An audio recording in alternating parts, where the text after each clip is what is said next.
How exhausted are you after yesterday?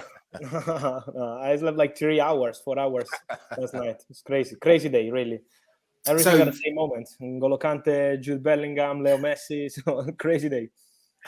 It was everything at once, but I mean, obviously, we have to start with Leo Messi to Inter Miami. Just talk us through maybe just the sort of process of following this story. It's been one with an awful lot of twists and turns.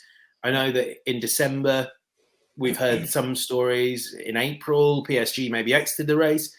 Maybe a week or two ago, Saudi, and I can talk about this, but Saudi sources were very confident.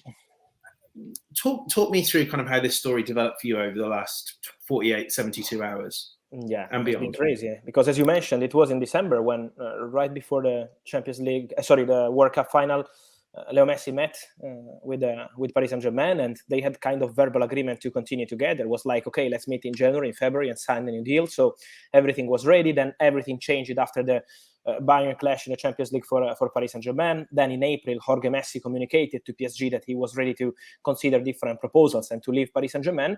And then we enter into the final part of this story that has been really, really crazy. As you mentioned, from Saudi, they were really confident because that proposal presented at the beginning of April, more than 400 million euros net per season, plus commercial deals, also almost 1 billion per 2 years, something really impressive for Leo Messi. And they were very confident.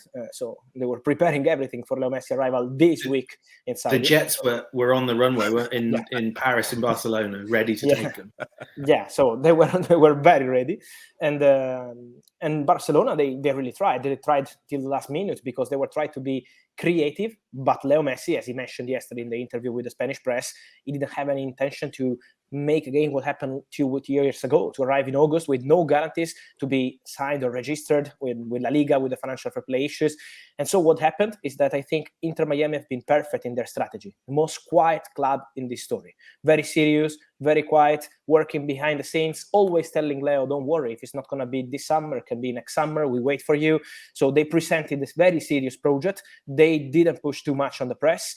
And then at the right moment, they attacked the situation with an official bid presented last week, confirmed in the final part of the details. And then it was the perfect strategy to convince Leo Messi. So really unexpected, I have to say. Not in the last 2-3 days, but I would say in the last 2-3 months, we were not expecting Leo Messi to go to Inter Miami. And so their strategy has been really smart, I would say. Fab. I've got my MLS sweatshirt, got the wrong logo, don't even know which side. I'm so excited right now. This is a big win for MLS and a big win for Inter Miami.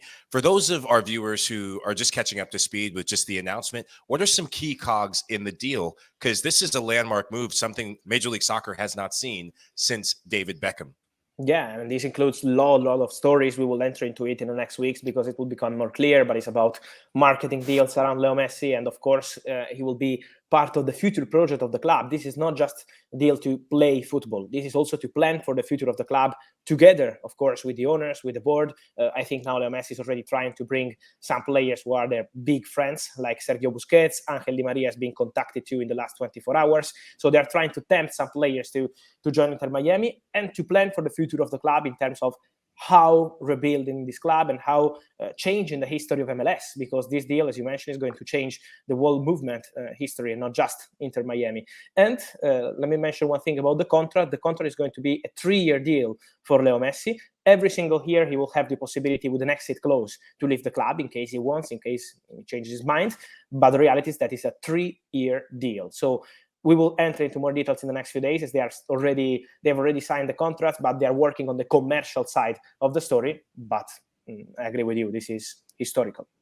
Well, there's hope for Barcelona yet then to get that romantic reunion with Messi somewhere down the line. But Fab, something interesting cropped up after Messi to Miami was confirmed, and that's the rumors of Barcelona maybe switching their sights to Neymar. I think I've seen quotes as well of Xavi saying, as much as he and guys at Barca hold Neymar in high regard, that's not something they're necessarily thinking of. Are you able to shed some light on Barcelona's potential interest? Because we have seen in the past that Barca were interested in trying to bring Neymar back from PSG. That obviously died away with some of the financial problems. Has this changed that at all, or are Barca looking to a future now without Messi, but also without Neymar?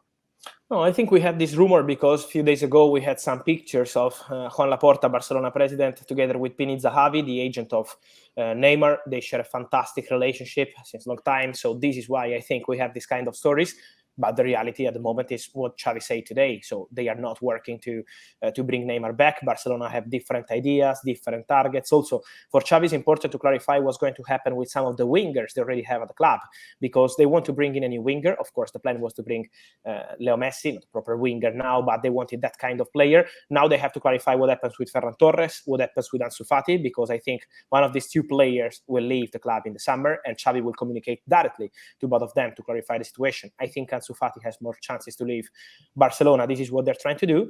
And then Rafinha. Around Rafinha, we heard many rumors in the last few weeks. Again, Newcastle, mentioning Chelsea again. But I'm told that Xavi is really obsessed with keeping Rafinha at the club. So he wants Rafinha to play football in Barcelona for one more season, and then maybe see next summer what happens. So this is very busy for Barcelona, and I think Neymar is not a priority now. They want to sign players in that position, but Xavi mentioned an important thing today. He wants new midfielders. The crucial part is about midfielders, a new pivot, and I think the priority for Barca will be to invest in that position. Very interesting. Not least, this whole story has kind of really taken a bit of attention away from what, for a while, felt like not just the biggest story in this transfer window, but one of the biggest we've seen in football for a long time, which is Saudi Arabia's sudden emergence as a country that will pay exorbitant wages. I mean, Cristiano Ronaldo leading the way, and now Piff in London, in Paris, with what seems like a big suitcase of 100 million euro notes and 100 million euro contracts, handing them out to anyone. Now that they've missed out on Messi, what do you see as being their pivot plan? I'm sure we can exchange some notes in this regard, because I know we're both hearing a few things. Yeah, James, you're very well informed, so you can help me on this one. But I'm sure they will not stop. I'm sure they will not stop. They are already working to sign some big stars. They contacted Ilkay Gundogan from Manchester City. I think it's going to be difficult. They're speaking to Roberto Firmino. They're speaking to very many players. And then a name that you, James, mentioned yesterday, which is obviously correct, that is Riyad Mahrez. I think this is very concrete interest in terms of club side. Today I was speaking with some City sources, and they told me we don't know anything about this because they didn't approach us. At the moment, we don't have any kind of contact. But if they want Riyad Mahrez, they have to put some serious money.